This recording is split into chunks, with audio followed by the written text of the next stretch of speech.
Chan ddarllen o'r Testament Newydd, o'r epistol at y Rufeinied. Rufeinied ar drydydd bennod ar 10.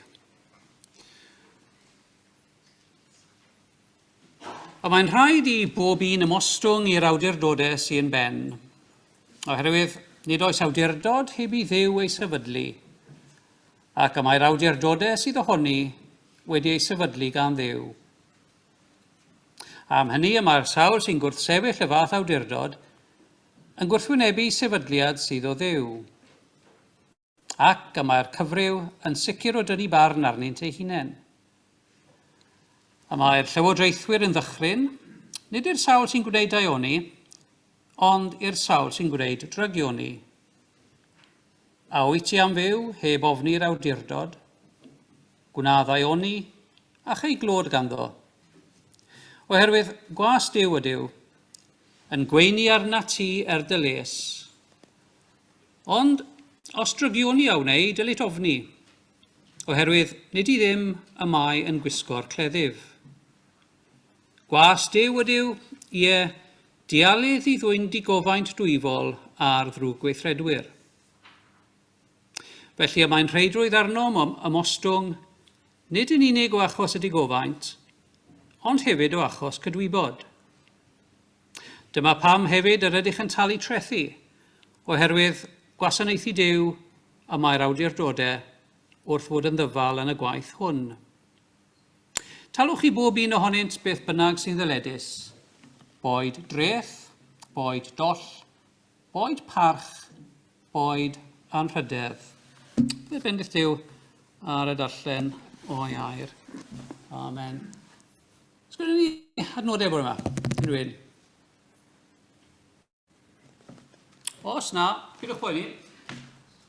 O'n i wrthi yn ddiweddar yn clirio fy stydi. A pan ych chi'n clirio stydi gartre, falle bod chi wedi gweld mam a dad yn neud rhywbeth tebyg, maen nhw'n clirio pethau allan o'r drars. Maen nhw'n tueddu taflu hen ddarnau o bapur. Ac o'n i'n meddwl taflu hwn neu roi fe yn y bin papurau, bin ailgylchu.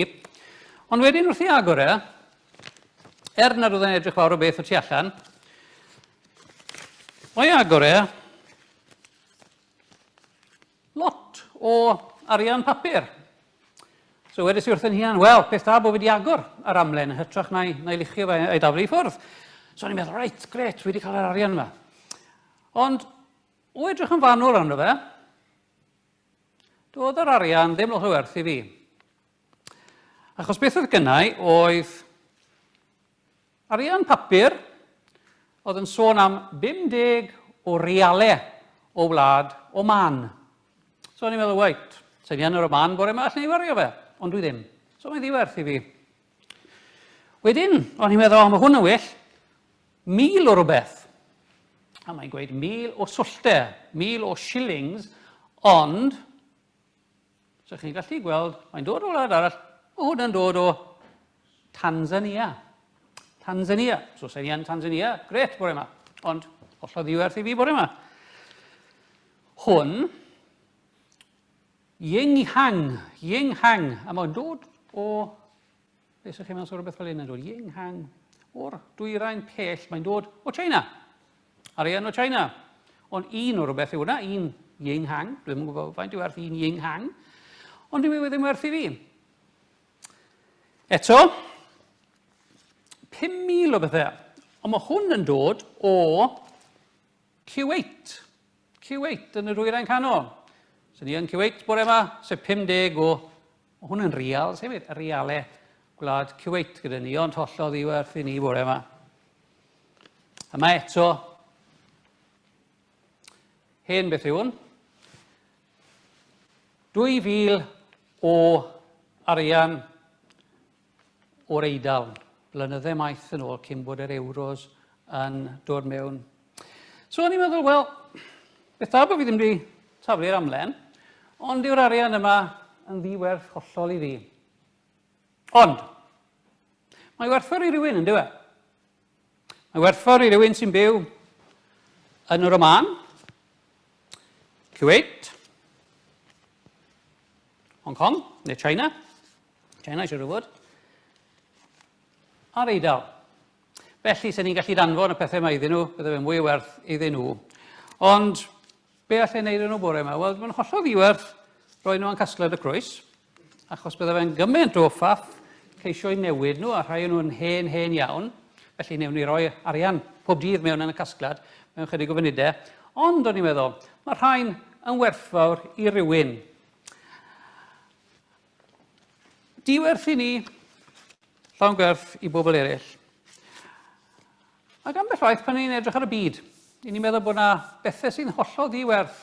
A mae rhai pobl yn edrych ar bobl eraill a maen nhw'n meddwl, wel, sdim lot am amdani nhw. Falle bod nhw'n bobl sy'n heb yn ei werth o gwbl. Ond maen nhw'n werthfawr i rhywun. Ac o fewn ar amlen yma sy'n edrych yn ddigon gyffredin, y pethau sy'n werthfawr i rywun. Ac oddi tanno ni neu tu fewn i ni, ar amlen yma sy'n gorff i ni, mae yna pethau pwysig, gwerthfawr. A mae Duw yn gweld trwyddo ni ac ynddo ni, a mae e'n gweld bod ni'n werthfawr iddo fe. I ni gyd yn werthfawr i'n teuluoedd, i ni gyd yn werthfawr mewn gwahanol ffyrdd. Ond yn fwy pwysig na dim, i ni'n werthfawr yng ngolwg Duw. Bod ni yn ymddangos yn wahanol iawn yn gilydd, bod ni'n bethau ni falle ddim yn ei gwerthfawrogi pob dydd, ond i ni werthfawr i Dduw. So ni ond yn gallu edrych ar y byd fel yna, a sylweddoli bod pob rhan o'r byd, bod pob un sy'n byw yn y byd, mae gynno fe ei le, a'i briod pwrpas, a bod pawb yn bwysig yng ngolwg Dduw. Boed ni geisio edrych ar bobl eraill a sylweddoli bod nhw'n bwysig i rywun arall, a'r person mwyaf pwysig, Duw ei hunan. Gwyd ni blygu pen a gofyn am bendith Duw. Maddau ni o Dduw am ddiastyru pethau a diastyru pobl. Atgoffa ni bod pob un ohonom yn werthfawr i rywun, yn werthfawr i'n teuluoedd, ond yn fwy pwysig yn werthfawr i ti. Cynorthwyo ni i weld y byd a'i bobl trwy lyged Iesu Grist, a'i gweld nhw gyd fel pobl sy'n werthfawr yn dy olwg di. Bendithiau'n hysgol Sul, par i ni glywed mwy am Iesu a'i gariad, a neges yr Efengil. Bendithia ein athrawon a bendithia ni wrth i ni addoli o Sul i Sul. Gweddiwn yn enw Crist. Amen.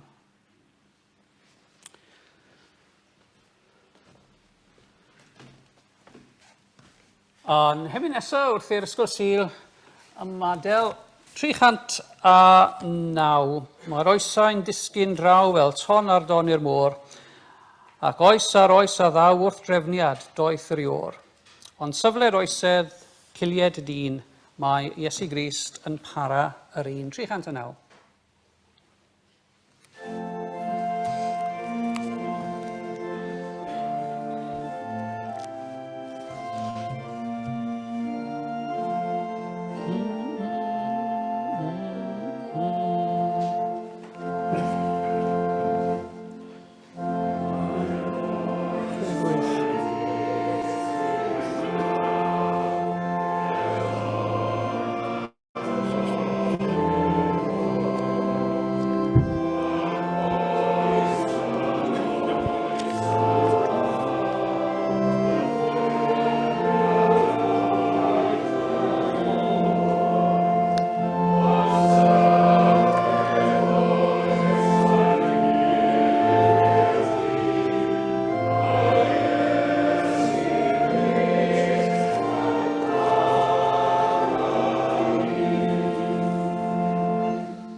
A'r ail ddarlleniad hefyd o'r epistol cyntaf Timotheus.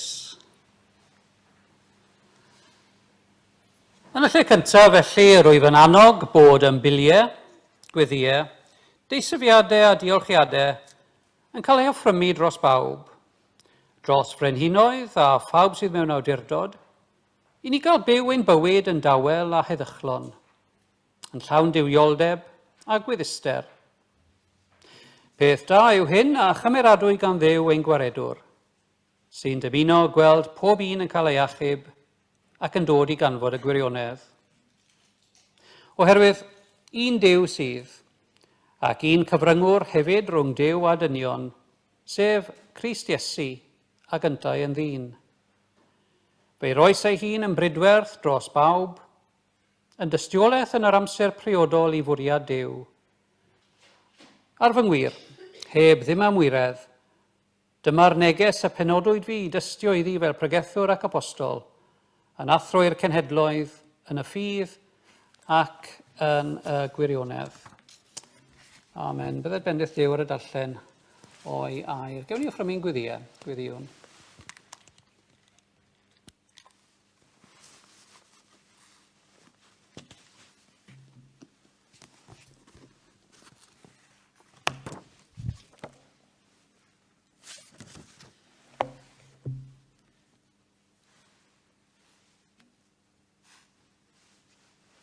Dyw cariad a thrigaredd, gelwyr ni fod yn bobl i ti.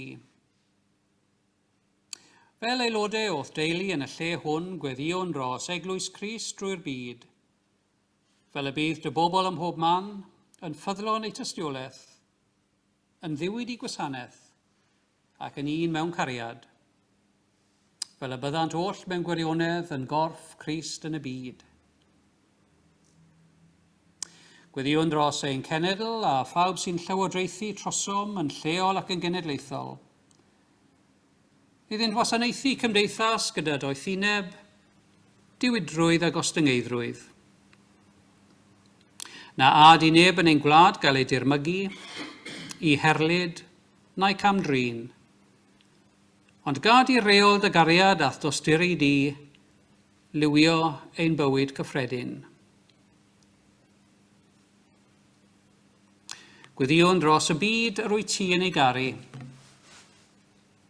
Y byd Crist farw drosto. Trigar ha wrth y tlawd, y di-rym, y newynog a'r gorthrymedig. Cynorthwyenni i ofalu am ein gilydd,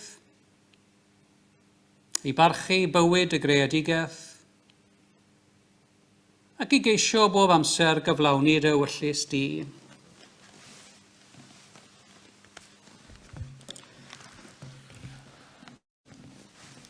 Ac yn ystod y cyfnod yma o newidiadau mawr,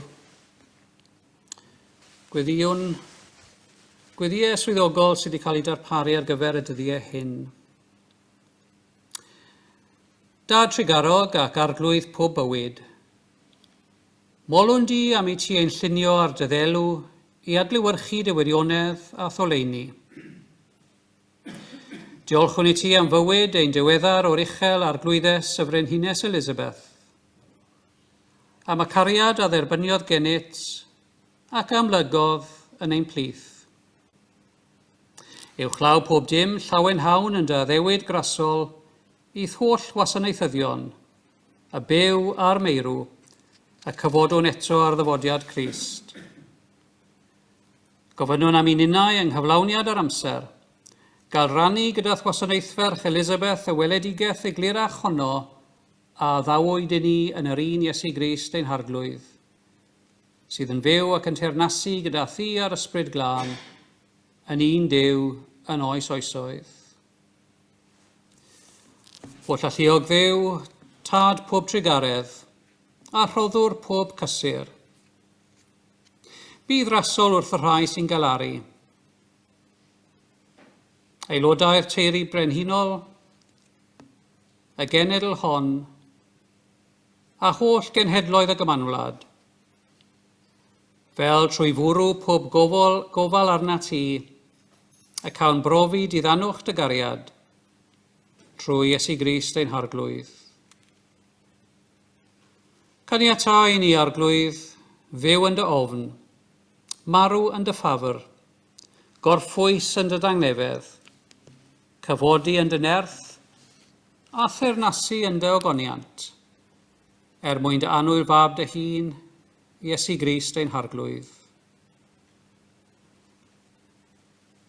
Holl alluog ddew, ffynon pob daioni, dau sefwn arnat yn ostyngedig i fyndithio ein goruchel arglwydd y brenin Charles y Trydydd, a phawb sydd wedi ei gosod mewn awdurdod dano.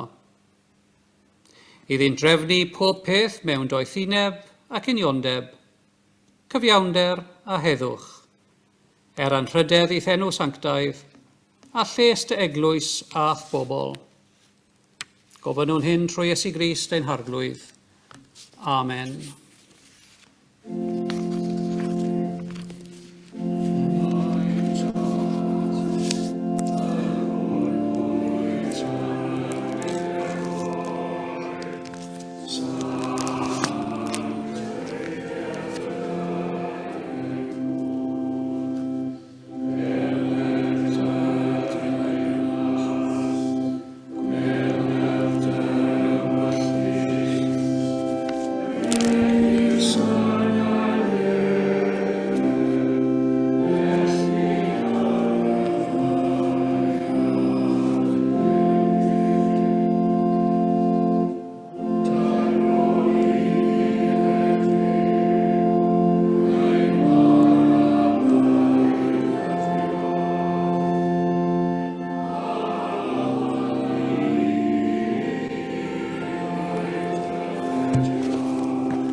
Chwedig wyth.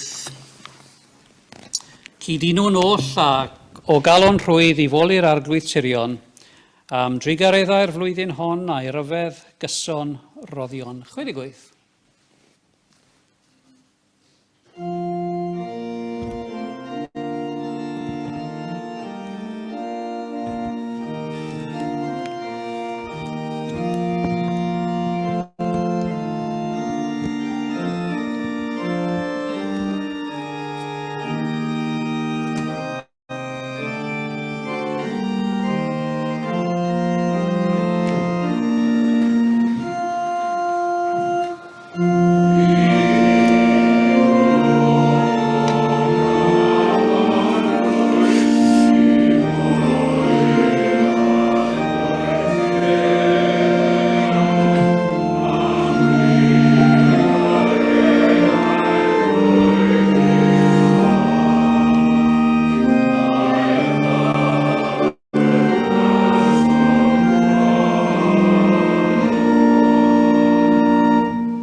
Yn enw Duw, y Tad, y Mab, a'r Ysbryd Glân. Amen.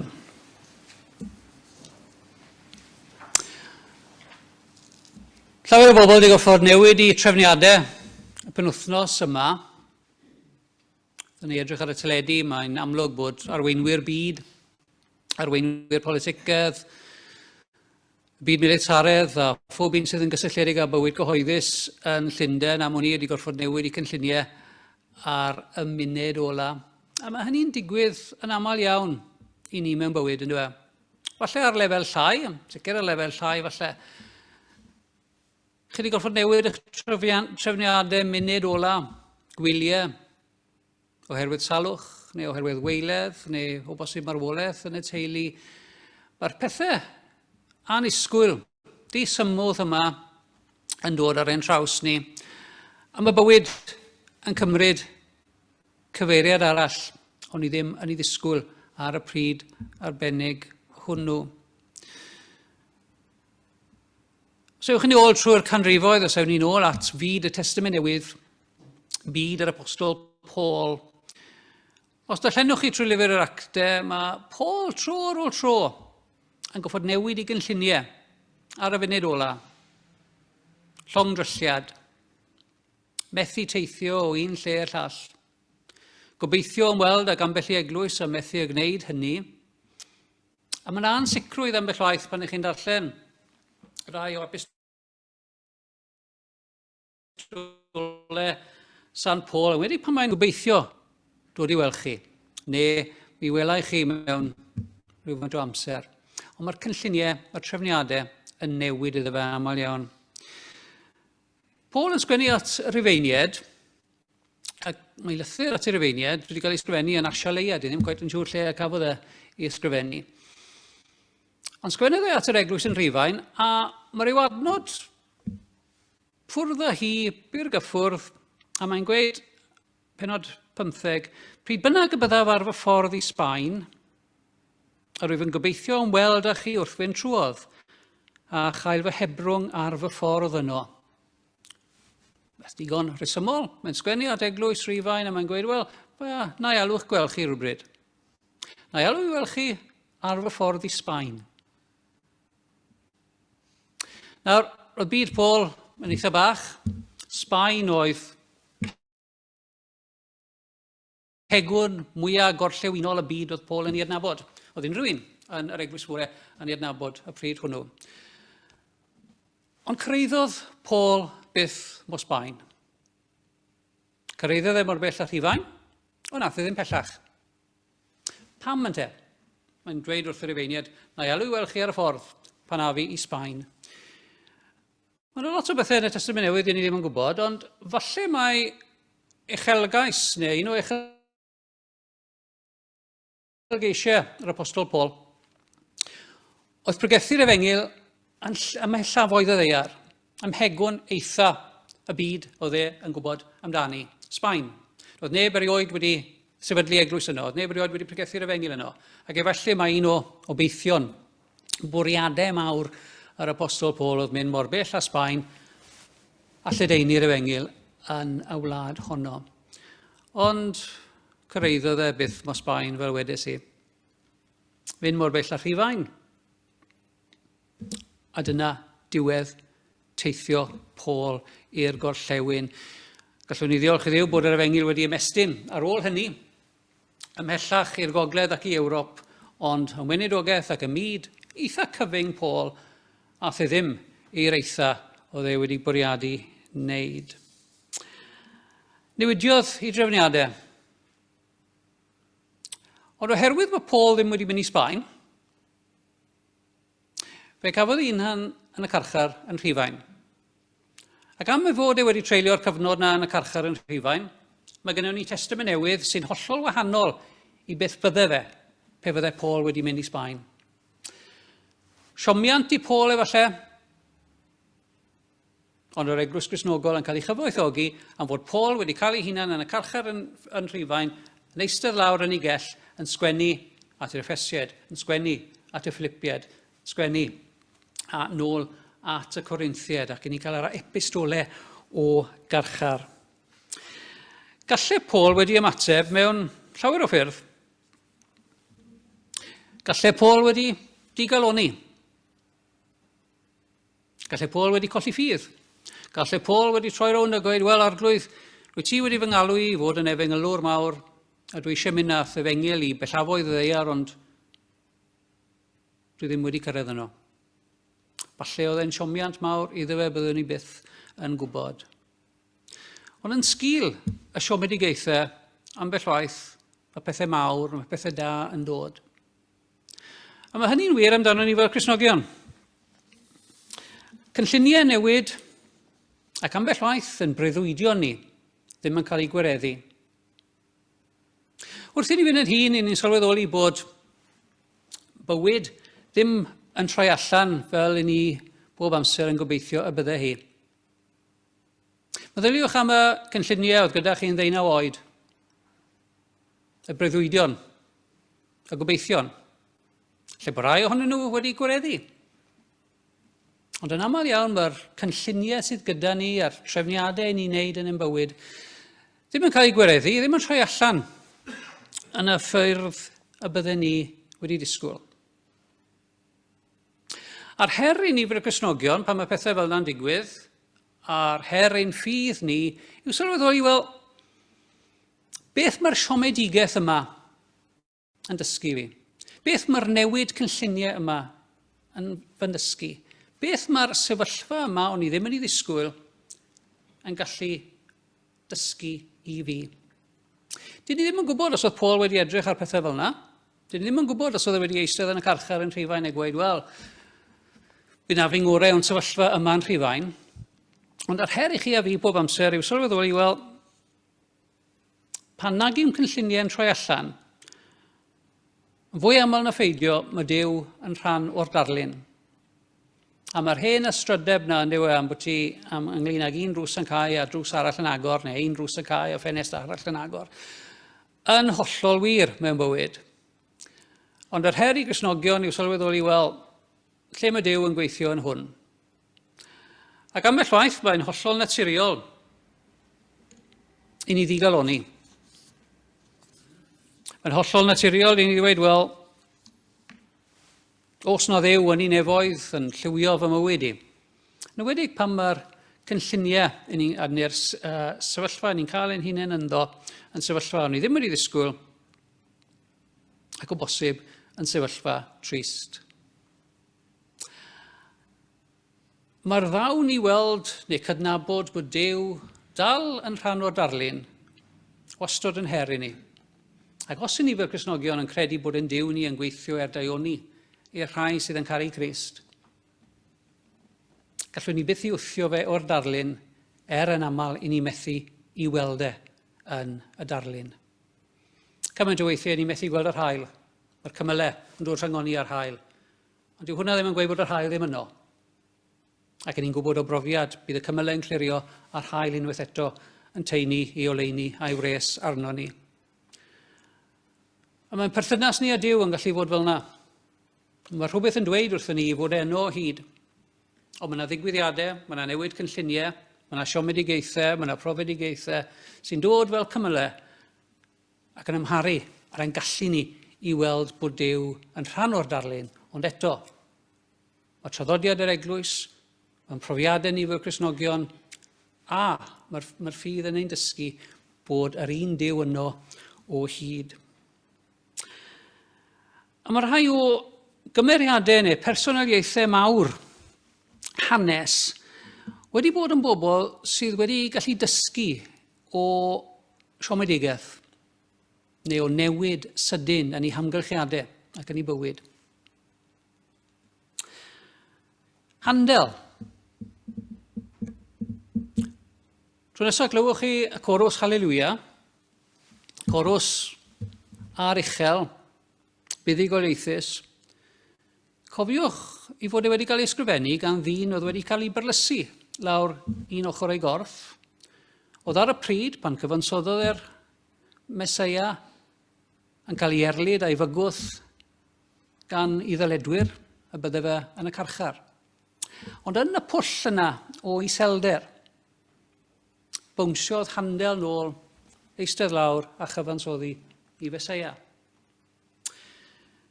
Chi wedi dysgu erbyn hyn, siŵr o fod bod John Wesley wastod yn arwr mawr gyda i, a pan ych chi'n edrych ar y 19fed ganrif, a hanes yr eglwys, mae Wesley yn sefyll. Tebyg iawn i'r apostol Paul yn ben ag ysgwydd uwch ben pobl eraill yn y ganrif honno. A John Wesley, ni'n tueddu i feddwl amdano fe fel yr un sefydlodd yr eglwys Fethodistaidd yn Lloegr, a yn eglwys fyd-eang wedyn. Yn dechrau'r daith, mi oedd pethau hollol o chwith i John Wesley. Gafodd ei ordeinio yn eglwys Lloegr, ac ar y pryd, y lle byddai pob offeiriad ifanc eisiau bod oedd yn y gorllewin, yn yr Unol Daleithiau, yn y Taleithiau newydd. Dyna lle oedd pobl yn mynd i wneud i marc. Dyna lle oedd bywyd bras yn cael ei gynnig. Ac fe ath Wesley i Georgia, gyda'r gobaith mawr o sefydlu eglwysi yn Georgia, lledaenu'r Efengil yn Georgia. Ac ar ôl cyrraedd y drefedigaeth yn Georgia, o fewn ychydig fisoedd, roedd yn sylweddoli bod ei weinidogaethau yn hollol ddiwerth yn y lle hwnnw. Ddim yn cael ei dderbyn, ac ath ei fywyd personol ar chwal. A dwi wastad wedi meddwl am John Wesley fel yr offeiriad ifanc, y clerigwr ifanc yn mynd i'r America, yn llawn gobeith, yn llawn ffydd, yn llawn cynlluniau, eisiau newid y byd, fel byddai pob dyn ifanc ar ddechrau i yrfa. Ond o fewn ychydig wythnosau, mae Wesley'n dychwelyd ar long, gros môr Iwerydd, i Loegr ac i Lundain. Ac yn dychwelyd i Lundain yn gymeriad ac yn berson mwy diymhongar, person o bosib wedi i dorri. Yn ame i ddiw, yn ame y ffaith bod Duw wedi alw fe o gwbl, achos oedd ei waith ddim yn llwyddiant yn yr Amerig, a mae'n cael ei hunan ar groesffordd yn ei fywyd. Rwle lle nag oedd e'n disgwyl bod, nôl yn Llundain. A falle chi'n gwybod yr hanes, Wesley yn crwydro ryw noson o amgylch Llundain a mynd mewn i'r Seiat yn Aldersgate Street yn Llundain. Cyfarfod o'r Morafied. A dyn o'r enw Peter Bola, Morafiad o'r Almaen, ymlaen y cyfarfod yn darllen. Ac yn darllen rhywbeth digon sych. Luther's Commentary on the Romans, esboniad Luther ar yr Efeiniad, rhywbeth trwm sych. Ond wrth fynd trwy'r geiriau cafodd Wesley y profiad yna o droedigaeth, teimlais fy nghalon yn cynhesu yn rhyfeddol o mewn. I felt my heart strangely warmed. A'r profiad yna yn dysgu i Wesley bod i briod gwaith i fywyd, fod yn Llundain, Lloegr, yn hytrach na'r America. Ac o'r newid cyfeiriad, y newid cynlluniau yna, ac o'r anffawd os mynnach chi, ac o'r methiant, dyma Wesley yn dysgu, wel, dyma un drws yn cael, drws arall yn agor, a bod Duw yn rhan o'r darlun. Sy'n ni'n gallu edrych ar ein bywydau felly? Y tuedd naturiol wrth gwrs yw pan mae pethau'n mynd ar chwal, yw edrych ar pethau negatif, y pethau tywyll.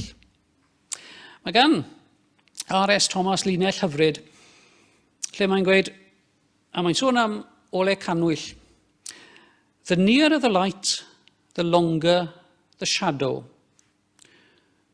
Po fwy agos mae'r golau, os ych chi'n sefyll yn ymyl canwyll neu lamp olew, yr hira yw'r cysgod. A'n tueddiad naturiol chi a fi yw edrych ar y cysgod. Canolbwyntio ar y cysgod. Gweld y negatif. Gweld y pethau sydd ddim yn gweithio allan yn iawn. Ac os newn ni hynny, ond fwy aml na pheidio, newn ni anghofio bod y golau yn agos iawn i ni. A'r her yw cofio a sylweddoli bod y golau yna yn llywyrchu yn y tywyllwch a bod y tywyllwch erioed wedi ei drechu. Pobl y gweleini, her i beidio edrych ar y cysgodion. Gewn ni roi at Duw mewn gweddiwn. Cynorthwyo ni o arglwydd i weld y lawd i ar waith yn ein bywydau. Ym mhob achlysur ac ar bob achlysur. Dyro i ni y llyged o ffydd sydd yn gallu weld y fod ti yn gweithio yn gyson erdau o ni. Yn ein harwen o dywyllwch un sefyllfa i oleini sefyllfa newydd arall. A dy fod ti yn dymuno ein lles yn hytrach na dim byd arall. Diolch yn i ti o arglwydd am achlasuron hynny yn y bywydau, pam y trychineb wedi troi yn gyfle i'th weld ac eith adnabod di yn well. Diolchwn a gweddiwn yn enw Crist. Amen.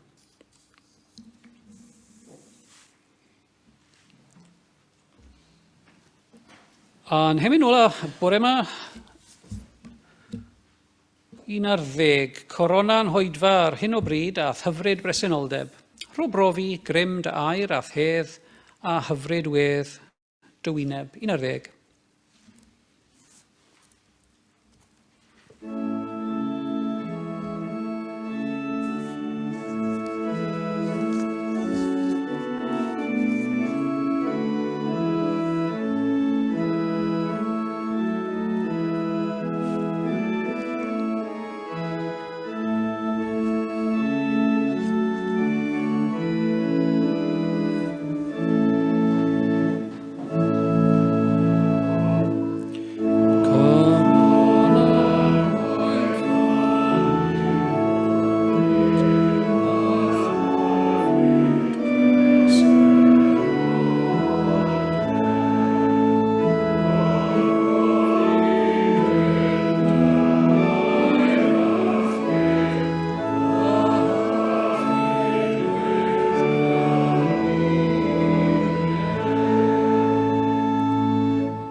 Ewch mewn tangnefedd i garu ac i wasanaethu'r arglwydd, a bendith Duw holl alluog, y Tad, y Mab a'r Ysbryd Glân, a fwn eich plith ac ydrigo gyda chi, yr awr hon ac hyd byth. Amen.